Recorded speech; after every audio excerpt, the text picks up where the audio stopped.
오늘도 5월 10일 새날을 주신 하나님께 감사드립니다.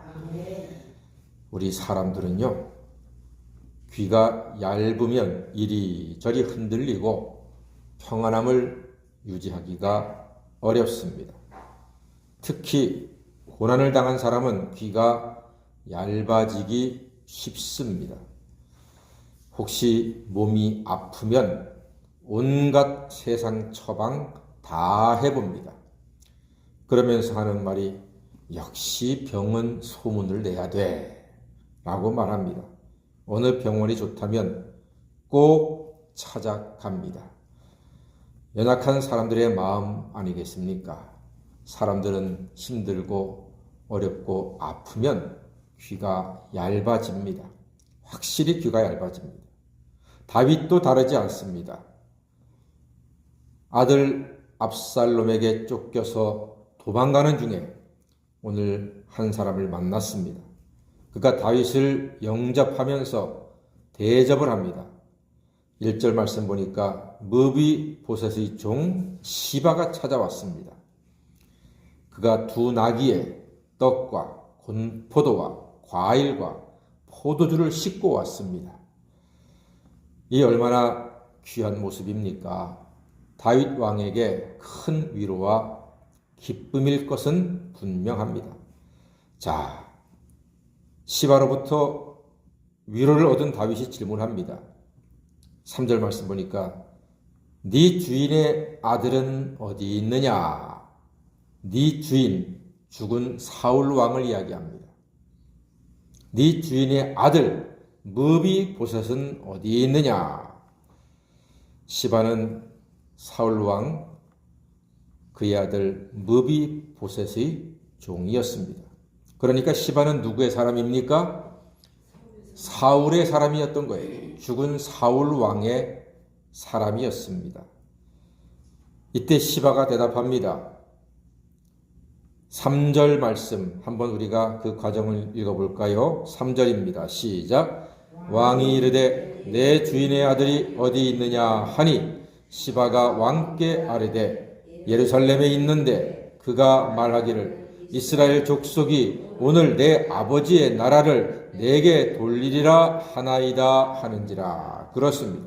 온 이스라엘 족속이 내 아버지의 나라를 내게 돌리려 합니다 라고 무비보셋이 사울 왕의 아들이 그렇게 이야기하면서 예루살렘에서 다시 왕권을 되찾기 위해서 기다리고 있다 이렇게 말하고 있습니다.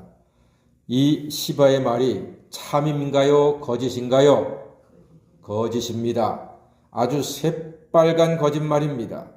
시바는요, 땅을 차지하기 위해서 무비보셋의 재산을 차지하기 위해서 지금 정신이 없는 다윗에게 앞뒤 구별하기 어려운 도망가는 다윗에게 거짓말을 꾸며서 이야기합니다. 많은 선물을 가지고 와서 거짓말을 하고 있습니다. 거짓말은 나빠요. 고난 중에 특히 귀가 얇은 다윗이 이 말을 듣고 뭐라고 합니까? 4절 말씀 보니까요. 무비보셋의 것은 다 네 것이다. 다 가져가라. 왕은 거짓된 혀에 놀아나면서 왕의 말을 스스로 땅에 내팽개쳤습니다. 왜냐하면 왕이 과거에 무비보셋에게 말했거든요. 이 땅은 다 너의 것이다. 네가 주인이다 했는데 오늘 시바에게 속아서 그 땅을 다시 시바에게 주고 있습니다. 그래서 명철이 있어야 합니다. 명철은 분별력입니다. 사람의 말을 듣고 분별하고 상황을 잘 보고 판단하고 하나님의 뜻을 구별하는 명철이 충만한 성도가 되시기를 간절히 소망합니다. 어느 주식을 사느냐의 명철이 필요한 게 아니고요. 어느 땅을 사는가의 명철이 필요한 것이 아니고요. 하루하루 살아갈 때에 한 사람 한 사람 만나 대화할 때에 뭔가 내 삶의 일들을 하나씩 해결해 나갈 때에 하나님이 주신 명철을 가지고 분별하셔서 하나님의 뜻 가운데 아름다운 삶을 하루하루 이어가시기를 주의 이름으로 축원합니다. 순간 이번에는 또 다른 사람 시므이가 다윗을 저주하며 돌을 던지고 다가옵니다. 시므이는요, 사울의 친족입니다. 시므이는 왕의 친족으로서 부귀 영화를 평생 누릴 수 있었는데 다윗 때문에 그 왕의 친족으로서의 신분을 빼앗겨버린 것입니다. 그러니까 얼마나 다윗 때문에 속이 아팠겠습니까? 저 다윗만 아니었으면 내가 사울왕의 친족으로 평생 부귀 영화를 마음껏 누릴 텐데 저놈의 다윗 때문에 내가 왜 이 모양 이 꼴이 되었는가 하는 차에 다윗이 도망가니까 신났습니다. 이제 내 세상이 왔다고 판단하는 겁니다. 다윗을 저주하면서 나왔습니다. 그때 다윗의 부하가 저놈을 달려가서 내가 당장에 쳐 죽이겠습니다. 이렇게 하니까 다윗이요, 하나님이 저주하라고 시켰다. 놔둬라. 하나님께서 하신 것이다. 이렇게 말합니다. 확실히 고난은 사람을 성숙시킵니다. 분별력을 고난 중에 좀 잃을 수도 있지만 자기를 돌아보고 영적으로 인격적으로 좀 더 성숙하게 되는 것은 맞습니다. 그래서 말하지 않습니까? 아픈 만큼 성숙하게 된다 하는 말이 틀린 말은 아닙니다. 다윗은 고난이 오면 하나님을 봅니다. 이것이 다윗의 강점입니다. 돌아보면 다윗도 실수를 많이 했습니다.